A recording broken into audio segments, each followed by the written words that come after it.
bottle bombs, but I don't like completely dry sparkling meads. Right. So, I don't. I blend. My solution to that is blend. Yeah. The thing is, if you've got something that fermented dry and you blend it unstabilized with something that's unstabilized that's sweet, chances are it's going to keep fermenting. Well, maybe. There's a possibility. That's a fair risk, yes. Yeah. Hasn't happened yet, but it may. And you're really lucky, because that's exactly what I would expect it to happen in my laboratory. Yeah. Actually, I think the one I sent you, I did exactly that to get it to where I wanted it.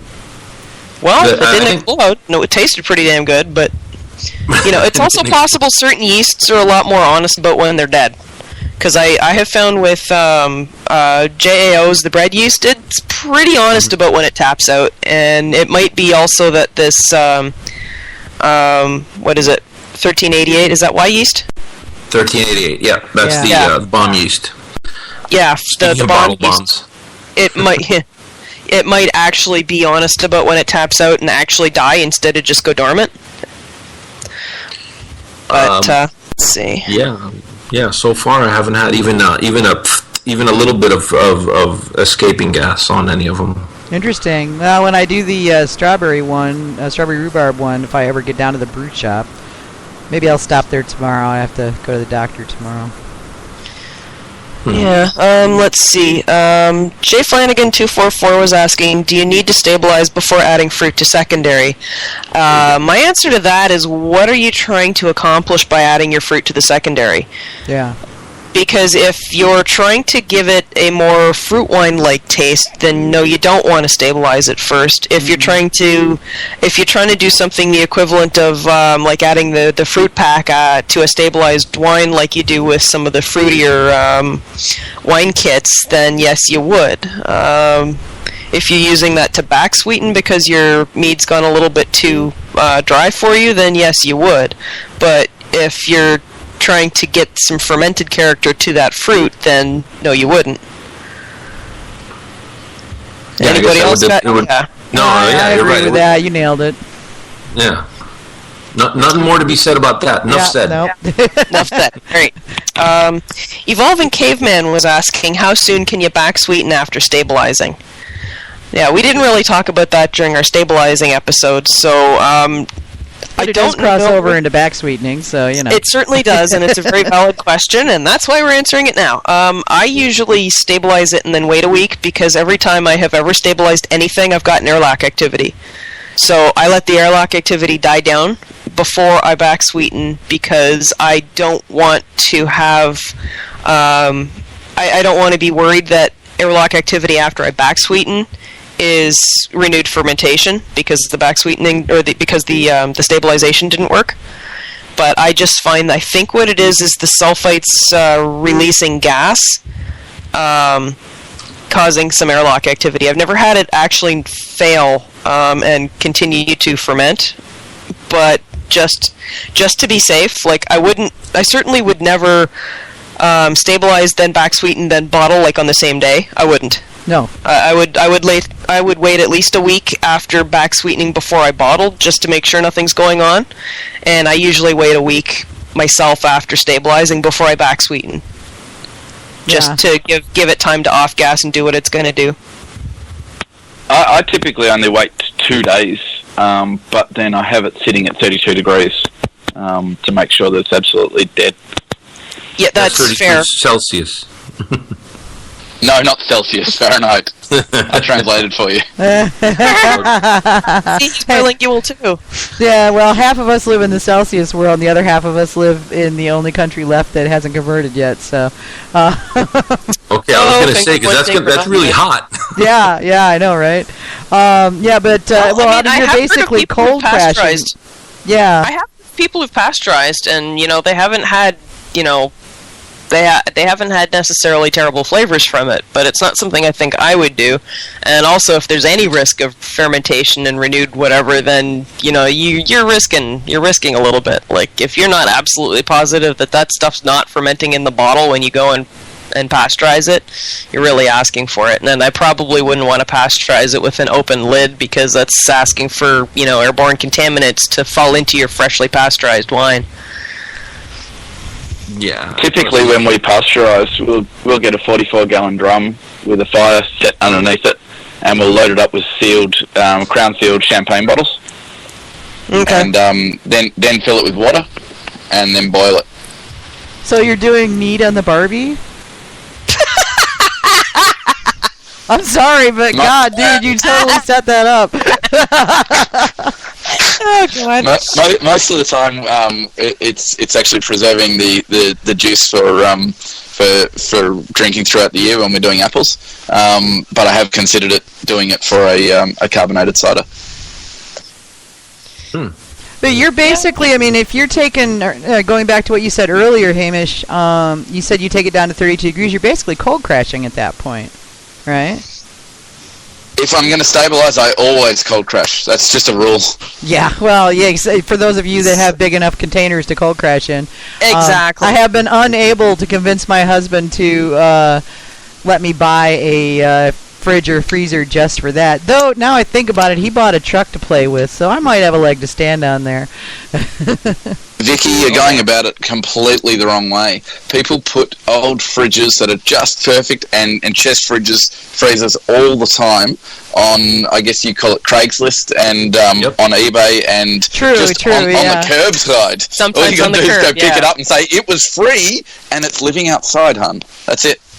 Mm-hmm. That's what I did. I have a spare fridge in the TARDIS there that's just took out all the shelves and it was a free fridge. Yeah, that's what I got to do. We've got a freezer that's on its last legs that I'm probably going to repurpose when we replace it because we've got a big freezer that we use for the venison and whatnot and the strawberries, in the basement, and it's pretty old and not freezing as well as it used to. So it's probably going to get repurposed when the time comes. But yeah, exactly. Yeah, you're right. I just it's just there isn't any get put out on the curb around here too much. At least not where I live. But or if they do, they get snapped up quick enough that I never see them. But there's surely some on Craigslist, and I've just got to get out there and pick them up. Yeah. Usually they're free. There's a site I use around here called Free Cycle that seems to have them every week where you can go pick them up, take them out of someone's kitchen. Yeah, they've got a Free Cycle like thing here too. I think that's everywhere now. Mm-hmm. Yeah, even we have Free Cycle. Yeah. So. Yeah. That's a really good idea, but it also requires space to put it. And my house is full, and I think if I put a fridge on the porch, my neighbors will scream. Is that too redneck for your neighbors? I live in a condo. Technically, I don't own my balcony. Oh, yeah, I guess I could see where that would be a problem. Yeah. Right. Put some ivy up. Yeah, there you go. There you go. Go buy some ivy at the or go buy some fake ivy and just sort of drape it. Yeah. No, look, it's a planter, a really big one. Yeah, that's the other problem with putting it on the balcony is it's southern exposure, so it'll get the sun all freaking day. So yeah. That's why I don't use the ivy. It's still 30 degrees out right now. Yeah, I know. Well, that's Celsius. That's the other thing is to find a good corner to put it in that doesn't get it in the way. So that's something else I'll have to think about. But yeah, so that's a next house kind of thing for me. I'm not going to be worrying about cold crashing as long as I'm still living here. Yeah. So. Well, yeah, I also do a whole bunch of other stuff to it afterwards. Like what? I think we were saying that if Ken Tram is Grand Cru, I'm $2 Chuck because I'll do anything to make it be what I want it to be, and I filter, and so basically after it's done, not only instead of backsweetening or backsweetening my way, which is blending, I'll blend, I'll filter, I'll cold crash, I'll fine it.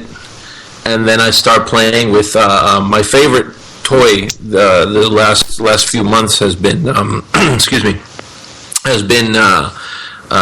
acid. And one of the things, if a mead comes out a little bit too sweet, what I'll try to do is balance that out by adding some malic acid or some tartaric acid or the acid blend, which has citric, malic, and tartaric. How do you say that one? Tartaric. Tartaric, yeah. Has all three of them. Because it comes from Tartarus, you know. Right. My fix for that, if it comes out a bit sweet, is get a keg and just carbonate it to the point where you get enough carbonic acid that it balances out for you. Yeah, that too. That's fair. I've been playing with that too. I have 5 gallons of that Meyer lemon Jome that I'm gonna throw into a keg and carbonate the heck out of. Ooh, that'll be no man, that'll be best summer drink ever. I think Actually, so. Yeah. I did do a blend once with 2 Joe's Ancient Oranges. One of them turned out just a bit too dry, and one of them was a bit too sweet. And blending the 2 of them together turned out just about right. There you go. Wow, so, but again, both of those had tapped out. Like they were, the not as sweet one was still had residual sugar, so the yeast had tapped out. Yeah. But let's see. Did we want to talk a little bit about step feeding? We can. We're coming up on our 2 hours, so you guys decide. How long do we want to talk about this? I can be quick. Okay. Okay, typically the way I do a step feeding, and the reason I do a step feed is because I want something to finish at a specific point, and I also want high alcohol. So now that of course is going to depend on the yeast you use. But usually what I do when I'm doing a step feed job is I'll start at a reasonable specific gravity that the yeast is happy to start with. Never anything over about 1.110, something like that, 1.115. And what I'll do then is I'll let it get close to finished, and I'll keep an eye on it keep an eye on the specific gravity, and then I've got a threshold because I know where I want it to finish. Usually for me that's around 1.015, and so as it gets down below about 1.010, then I will add honey and boost it back up to about 1.020. And I will keep doing that until it stops. And that way I know that I'm going to be between 1.010 and 1.020 with a goal of about 1.015, which is right in the middle of that. And I have never had anything I've step-fed perk back up again. It seems to be a pretty efficient way of for me anyways, of getting a yeast to tap out. So that's exactly the way I do it. So far, that's exactly the way I do it. Okay, and if you've got a different sweetness level in mind, like say you want it to stop at 0.20 instead of 0.15 or whatever, then boost it up a little bit higher, or just, pop it up a little bit at a time.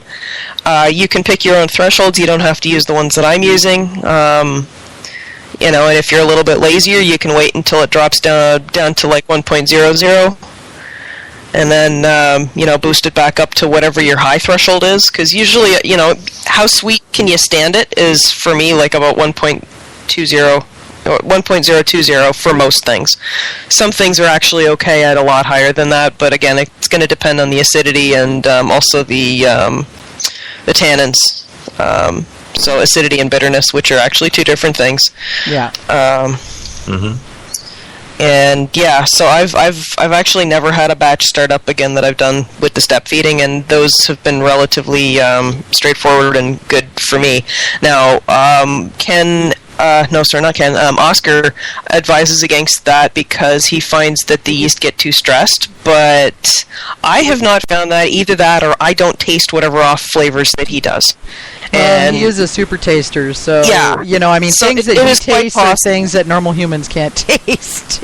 Well, that, and I also may not know what to look for, and I may just assume that this taste is normal for everything I do, because that's how everything always turns out. But I'm not that. I don't have that sensitive a palate, but I'm not completely, taste blind. So. I guess that's one good thing about not being able to have access to so much really good mead commercially. Yeah, there's a Is that couple what- of meaderies down your way now, Manny. Yeah, I know. I'm very happy about that. I've been looking. Yeah. But yeah, it's sometimes ignorance is bliss. That's